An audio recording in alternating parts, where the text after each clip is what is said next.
Maintenant, il faut savoir, pour le freelancing, et je parle bien pour le freelancing, il y a 3 types de clients. Parce que quand on est en freelance, on ne cherche pas un recruteur. On ne cherche pas un employeur. On cherche un client. C'est les intermédiaires.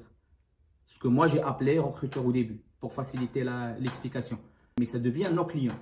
Pour le freelancing, il y en a 3 types. Il y a les cabinets de recrutement. Les cabinets de recrutement qui font chasseurs de tête. Tous, Michael Page, Page Personnelle, Expectra, Ace, ils ont tous une filiale freelance. Tous, sans exception. Et ils font exactement la même chose que le reste. Ils sont sur des appels d'offres, ils cherchent des consultants, ils signent un contrat avec le consultant, ils négocient un TGM avec lui, ils signent un autre contrat avec le client final, ils négocient un TGM plus haut, et ils gagnent la différence. Le cabinet devient ton client, avec lequel tu as un contrat commercial. Le deuxième type, ce sont les sites internet, comme Malte, Freelance République, freelance.com, le Hibou, Cherrypick. Moi, j'appelle ces sites internet des cabinets virtuels parce qu'ils sont exactement la même chose que les cabinets physiques. C'est juste, ils n'ont pas de bureau. Ils sont sur internet. C'est une plateforme. Voilà. C'est une plateforme, mais il fait exactement le même travail. Et ils ont des appels d'offres. Ils cherchent des consultants, où il y a les consultants qui sont inscrits sur leur site. Ils font le matching. Ils ont un TGM avec leurs clients. Ils ont un TGM avec le consultant. Ils gagnent la différence. Et le contrat que vous allez avoir avec eux, c'est un contrat de sous-traitance. Ça marche? Le troisième type, et je fais exprès de le laisser en dernier, ce sont les ESN. Maintenant, il faut savoir que les ESN, quand ils cherchent un consultant, la première chose qu'ils vont faire, c'est qu'ils vont d'abord proposer un CDI. Alors, si toi, tu cherches un CDI, tant mieux pour toi, parce que la première chose qu'ils vont te proposer, c'est un CDI. Si tu es freelance et tu cherches que du freelance, ils vont quand même essayer de te proposer un CDI. Tu vas me dire, mais pourquoi ils font ça? Tout simplement parce que les ESN, ils vont plus gagner avec toi en CDI qu'en freelance. Maintenant, si toi, tu es freelance, tu dois le dire. Moi, je suis freelance, je ne cherche que des contrats freelance. Et dans ce cas-là, on a 2 cas de figure. Soit ils vont dire, oui, on le fait aussi. Et sachez que toutes les ESN font du freelancing, sans exception, comme les cabinets, comme les sites internet. S'ils ne veulent pas faire de freelance, c'est parce qu'ils ne veulent pas. Ce n'est pas une question de pouvoir, c'est une question de vouloir. Du coup, soit ils vont te dire, oui, on le fait aussi. Tu dis d'accord, dans ce cas-là, vous discutez plus longuement, vous parlez de la mission, du TGM, vous négociez, tout ça.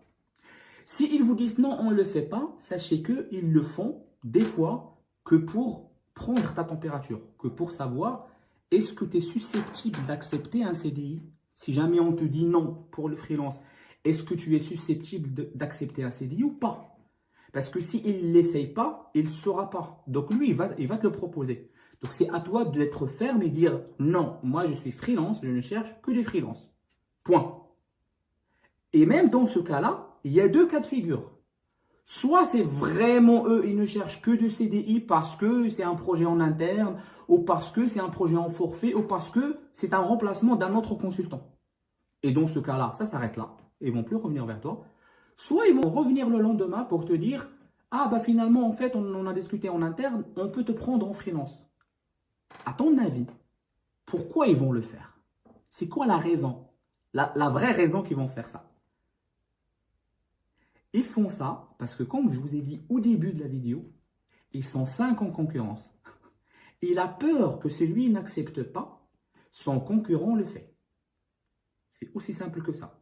Et dans ce cas-là, il aura tout perdu. Il aura perdu le gain qu'il aurait gagné avec le CDI et le gain qu'il aurait gagné avec le freelance, même si c'est moins. Parce que son concurrent, lui, il a bien compris ça, il a bien accédé à la demande et il sait qu'il y en a 4 autres qui peuvent te proposer la même chose.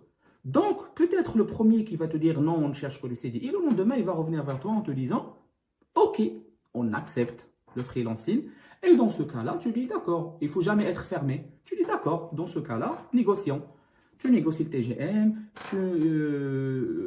tu vas en profondeur sur la mission, sur les critères de la mission, l'endroit, le client, qu'est-ce qu'il faut faire, est-ce que ça ne correspond pas, est-ce que les conditions de la mission ne te correspondent pas, ainsi de suite, ainsi de suite, ainsi de suite. Sachez qu'il n'y a que les ESN qui peuvent proposer ce genre de configuration. CDI et freelance. Les cabinets, quand ils font de freelance, ils ne proposent que des freelances. Les sites internet, quand ils proposent des freelances, ils ne font que des freelances. Donc, quand ils vont t'appeler, c'est forcément pour une mission freelance. Des fois, il y a des cabinets de recrutement, parce que ça, je l'avais compris après. Après, parce que moi, dans le passé, j'étais recruté en interne via des chasseurs de tête, via des cabinets de recrutement pour mes anciens contrats. D'accord?